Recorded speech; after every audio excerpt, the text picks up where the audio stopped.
So Gayle, what is FMRI? What is it all about?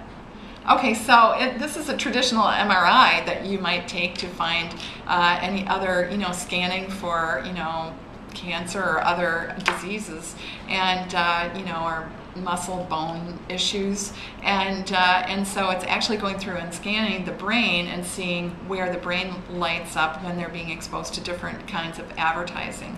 And I think one of the things, there are different neuro techniques, but one of the things that we're attenuating ourselves to is that's a little, invasive isn't quite the right word, but it's a little bit more invasive than just asking someone to watch a commercial or passively knowing that they watched a commercial and see if their behavior changes. So that's something that we're going to try to keep an eye on too, is kind of the intervention aspect of asking a consumer to participate in this kind of work and what the impact of that may be having on their outcome. But it definitely shows that that consumers have different kinds of responses to different visual stimuli. So in mobile and in cross-platform as well, there's talk about metrics and perhaps some new metrics. What would you say would be the most effective metrics for mobile and perhaps cross-platform? Well, there is so much exciting work going on right now. So for example, ESPN just sponsored some work that's their blueprint across 5 different platforms. The best cross-platform work that's going on right now is actually looking at similar metrics across each platform. So it's being able to compare a consumer or a household's reaction or a cohort of consumers' reaction to between mobile, their tablet consumption, television consumption, their PC, and then audio. And so the trick is, and what's interesting about it from a metric standpoint, is actually consumers are consuming multiple media at the same time.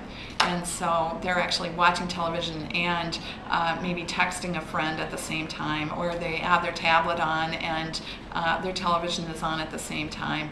They're checking sports scores. And so what was very interesting about the work that ESPN did, for example, in this cross-platform study, is that they identified a certain consumer group, sports enthusiasts, and they identified that the tablet is really a key medium for them. And then they identified, and then starting to identify the role of the tablet in that consumer's life.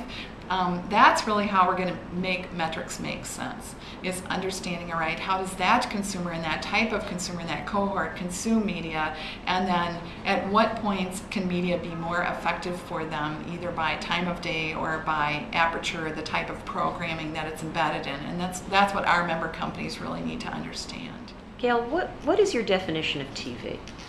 Yeah, that's a very good question.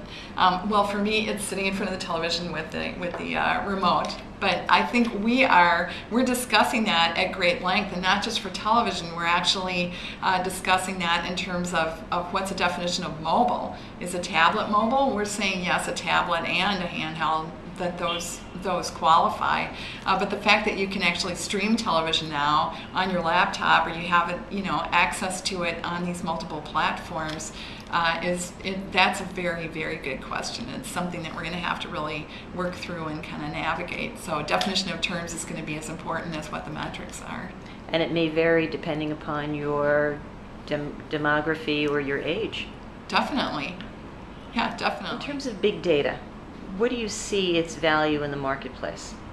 Well, the big data really brings scale, which is important, because in order for companies to invest in new opportunities, the possibility of measuring opportunities more quickly and being able to articulate to the CEO or to the leader of your business, this is what the size of this opportunity represents and what it's going to represent going forward. And we know this feet on the ground in terms of not just what consumers, where their heads are or their hearts are, but also where their feet are, what their behavior is, and the ability to integrate all that together creates immense possibilities. I think the challenge of big data is that the pieces of information don't always talk to each other, so you have different disparate kinds of metrics, and it can be very difficult to get them on a platform synthesized and put together in order to answer the question.